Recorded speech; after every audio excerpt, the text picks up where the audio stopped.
In tonight's headlines, eco-friendly cutlery suppliers are left red-faced after a bamboo fork snaps twice during a media demonstration.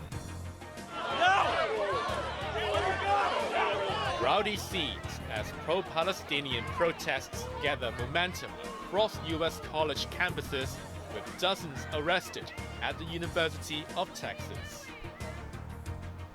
And Hong Kong's exports picked up 4.7% last month, beating estimates.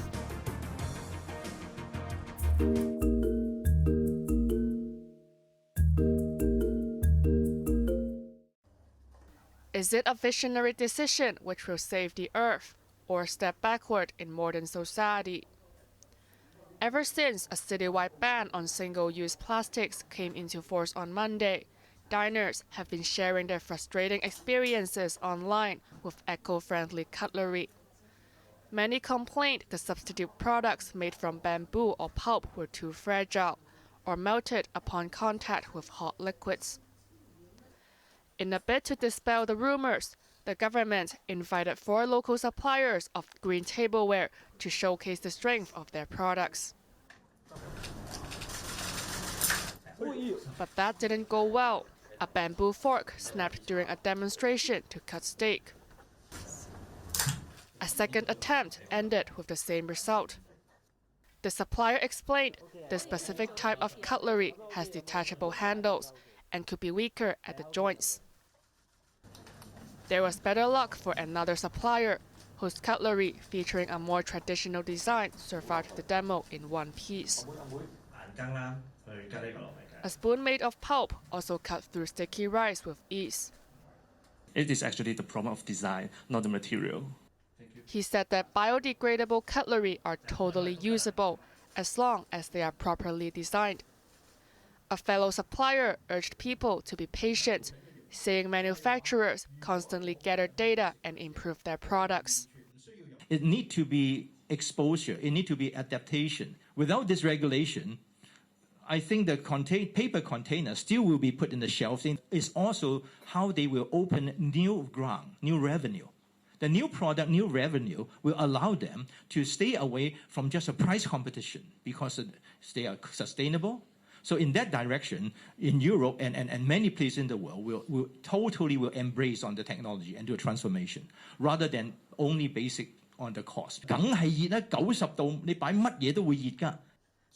Chan noted a lot of criticisms were simply unfair, quoting someone as saying that a paper cup holding boiling water was too hot to touch. Authorities also cleared the air on how takeaway meals can be packaged, after a supermarket chain swapped the see-through plastic containers for sushi with opaque paper boxes. Some diners said they were turned off because they had no idea what the meal looked like. The Environmental Protection Department explained that plastic tableware can continue to be used for takeaway meals, adding it will step up public education in the coming months.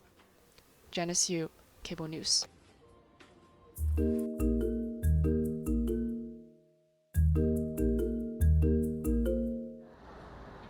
The first prosecution witness was called at the High Court on the 4th day of the city's first criminal trial under the United Nations anti-terrorism laws. The witness, a national security police officer, confirmed he had met defendant Wang Chen-kang 10 times at a detention facility between May and December last year. Wang, the alleged leader of the radical group behind the bomb plot, had 2 of his 4 charges dropped after he testified as state witness. The officer admitted making notes during their meetings, but they have since been destroyed and he could not recall most of their conversations other than Wang pleading guilty. The defense wondered if he was trying to cover up exchanges which may harm the prosecution's case. The officer disagreed, arguing police were only required to keep statements recorded under caution, but not personal notes.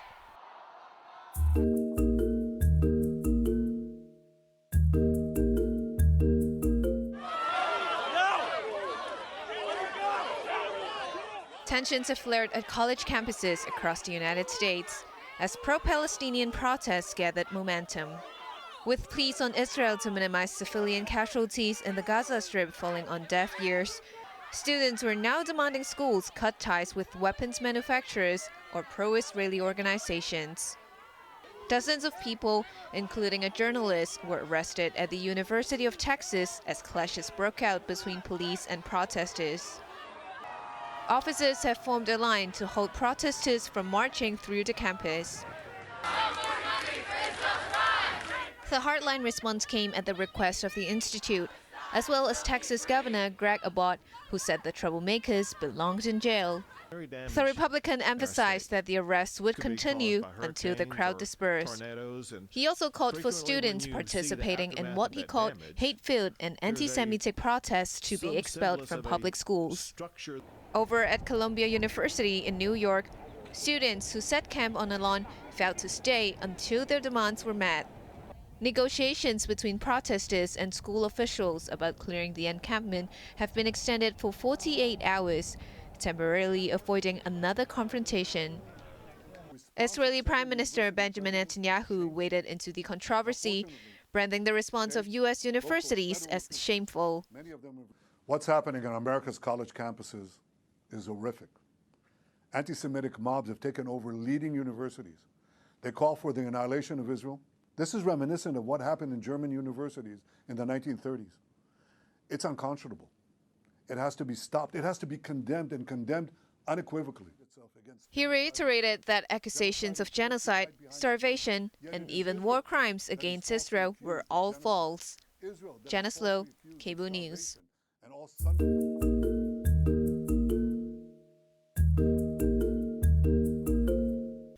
Just one day after U.S. senators passed a bill forcing TikTok's Chinese parent to divest its lucrative social media app, the White House wanted to set the record straight.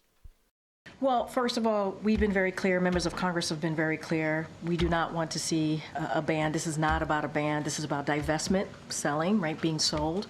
This is about our national security. This is not concerns about Americans using TikTok. This is about PRC ownership, right? This is about the control of TikTok.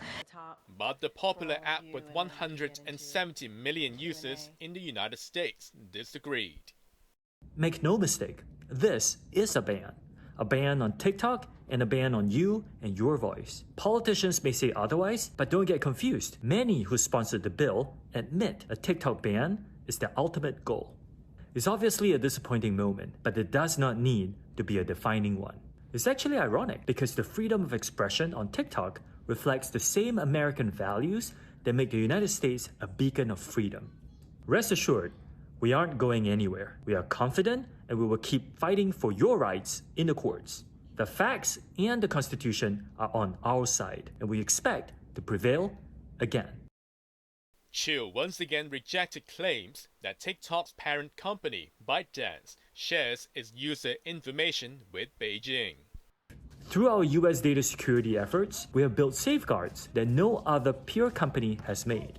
We have invested billions of dollars to secure your data and keep our platform free from outside manipulation. Regardless of the impending legal challenges, the clock has started ticking down after US President Joe Biden signed the bill into law overnight. The company now has 9 months to offload the app or face expulsion from the US market. Raymond Yan, Cable News.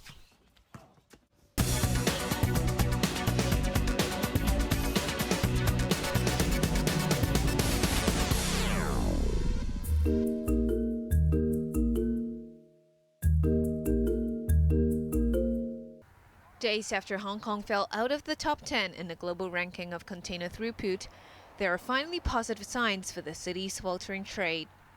Exports last month edged up 4.7% year-on-year, reversing a decline in February. For the first 3 months combined, exports jumped nearly 12%. Shipments to Vietnam led the gains, jumping 41.6%. Imports, on the other hand, improved 5.3% in March and 8% for the first quarter. The increase was mainly driven by keen demand for electrical appliances.